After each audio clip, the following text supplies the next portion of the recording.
Weather in the 1930s was cruel to Oklahoma. What good soil wasn't blown away by the Dust Bowl was finished off by huge floods that occurred once the rain returned. Programs continue to this day aimed at ensuring there is no repeat of the environmental disasters of the 1930s, so Oklahomans never again have to suffer through anything like the dirty 30s. It's the Oklahoma River when it runs through Oklahoma City. Because of man-made structures, what was for decades just a ditch with an occasional trickle of water is now a vibrant river that hosts sporting events and Olympic training. But problems remain for the river known elsewhere as the North Canadian, problems that date back to the Dust Bowl. The river is a major drinking water source for Oklahoma City and other communities, but the river is sick.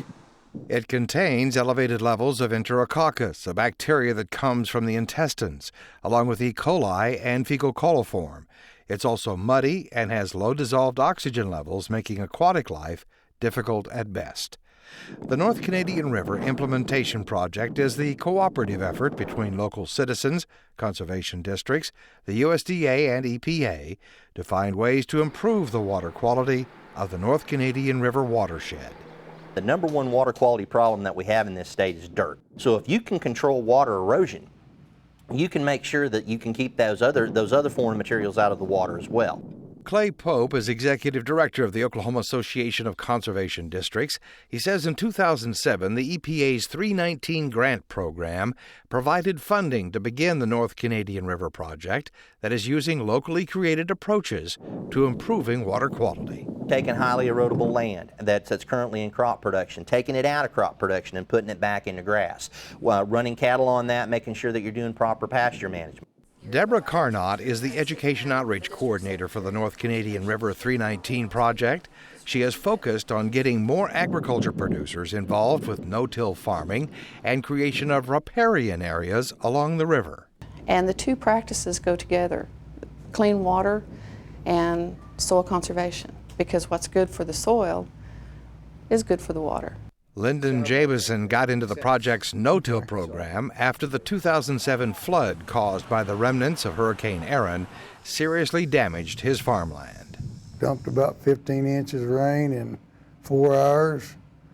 I was a deep farmer, conventional till, lost 8-9 inches of ground, soil off of all my ground, and I thought there's got to be a better way. And he found that better way with the North Canadian 319 project. With help from the project and John Deere financing, he purchased this, an air seeder that can cover a lot of ground that no longer sees a plow.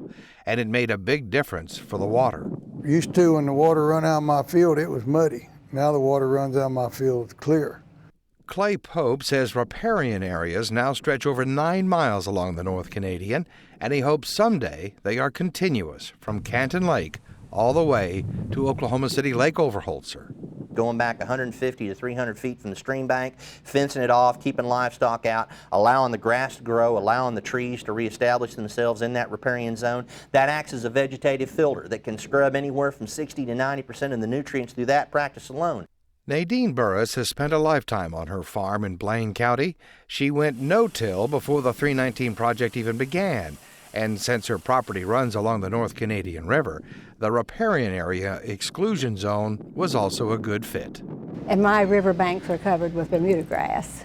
And I have some cedars there and other trees, but I'm going to cut out the cedars this coming week and take care of those and have it.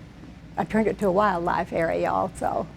And Lyndon Jameson says going no-till cut his fertilizer bill in half and helped improve water quality all at the same time.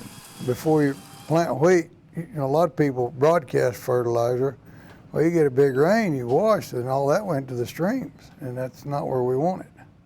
Communities big and small are also being urged to do their part to improve water quality by understanding that whatever goes into the storm drains ends up in a river somewhere.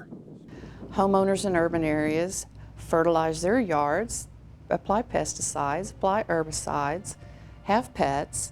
So it's everybody. Everybody has a role in the overall health of the North Canadian River watershed and ultimately the water they drink.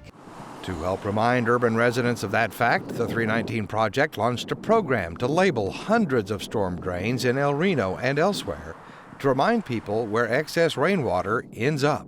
The Boy Scouts and Girl Scouts in El Reno marked over 500 storm drains in the city of El Reno, and I don't know how many door-to-door brochures they handed out. I know I was printing off for them every time I turned around, that give homeowners tips on little things they can do that maybe they don't even think about.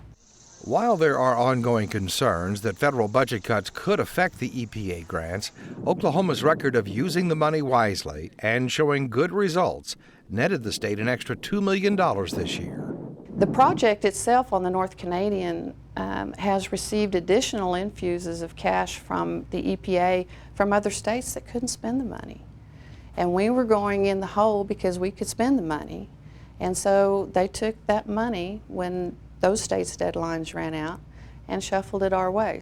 Nadine Burris has a warning for farmers who are still following those traditional techniques. Keep doing it that way, and we are tempting fate for another Dust Bowl. In the last 2 years, I've just had cold chills seeing farmers go back in and plow right after the harvest, because we have been so dry for so long, and it could happen again. Similar EPA-funded programs are also underway in eastern Oklahoma and along the Illinois River watershed as Oklahoma continues to find new ways to benefit from the lessons learned from the Dust Bowl.